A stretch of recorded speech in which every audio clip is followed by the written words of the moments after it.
दोस्तों, सोचो अगर मैं आपको बोलूं कि एशिया का सबसे पुराना स्टॉक एक्सचेंज ना लंदन ना न्यूयॉर्क बल्कि बॉम्बे में बना था। और इसका जन्म हुआ था एक बरगद के पेड़ के नीचे। यहाँ सही सुना आपने। 1850 में के बॉम्बे में कुछ ब्रोकर रोज एक पेड़ के नीचे मिलते थे और वहीं होती थी ट्रेडिंग फ्लोर नहीं, बस आवाजों के शोर और विश्वास का बाजार। और सोचो, यही छोटी सी गैदरिंग आज के $5 ट्रिलियन से ज्यादा का मार्केट कैप में बदल गई है। लेकिन दोस्तों, सवाल ये है, कैसे एक पेड़ के नीचे शुरू हुआ ये खेल दलाल स्ट्रीट का सिंबल बन गया और कैसे इसने इंडिया का फाइनेंशियल फ्यूचर को शेप किया। यह है कहानी बॉम्बे स्टॉक एक्सचेंज की हिडन जर्नी, जो बरगद के पेड़ से दलाल स्ट्रीट तक किया। और आखिरी तक देखो, क्योंकि इसमें एक ट्विस्ट मिलेगी जो शायद आपने पहले कभी नहीं सुनी होगी। शुरुआत करते हैं 1850 से। कि बॉम्बे में 5 ब्रोकर, जिसमें 4 गुजराती थे, एक पारसी, रोज सुबह टाउन हॉल के सामने एक बनियन ट्री के नीचे मिलते थे। कोई ट्रेड यहाँ होती थी उनकी शेयर्स की खरीद बेच, बिना बिल्डिंग बिना ट्रेडिंग फ्लोर, बस आवाज और विश्वास। जल्द ही क्राउड बढ़ता गया और यह बाजार बॉम्बे का फाइनेंशियल अड्डा। फिर आगे चलते हैं 1860 में, जब कॉटन ने बूम लिया।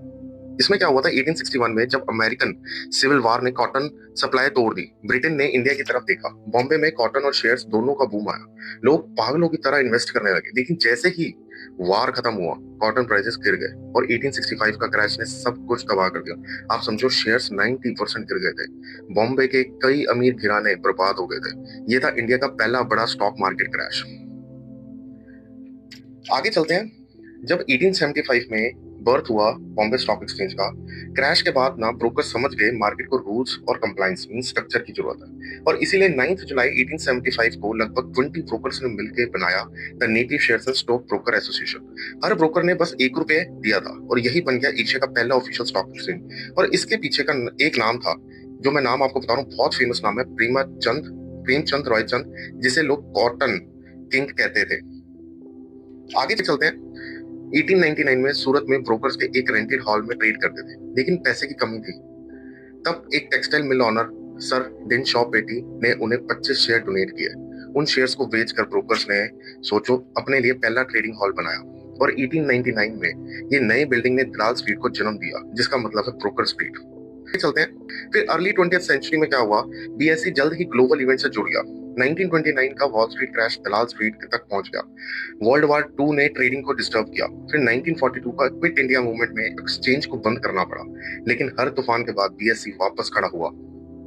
फिर पोस्ट इंडिपेंडेंस आपको 1947 के बाद इंडिया का एक नया इकोनॉमी में बीएसई ने कैपिटल रेजिंग का सबसे बड़ा रोल निभाया।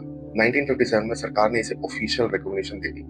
फिर 1980 में बीएसई ने अपना आइकॉनिक फिरोज जी बॉय टॉवर बनाया और 1986 में लॉन्च हुआ सेंसेक्स। कंपटीशन और इतना था कि 1990 में हर्षद मेहता स्कैम ने मार्केट को हिला दिया और कंपटीशन में आई एनएससी। बीएसई ने सर्वाइवल के लिए कंप्यूटर्स लाए, बोल्ट सिस्टम शुरू किया और 2005 में कॉर्पोरेट बनाया।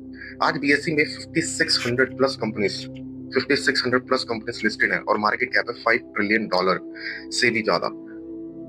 तो दोस्तों सोचो, जो कहानी एक बनियन ट्री के नीचे शुरू हुई थी, आज दुनिया के सबसे बड़े मार्केट में से एक बन चुकी है। यह है कहानी बॉम्बे स्टॉक एक्सचेंज की, जहां से इंडिया के फाइनेंशियल ड्रीम्स शुरू होते हैं।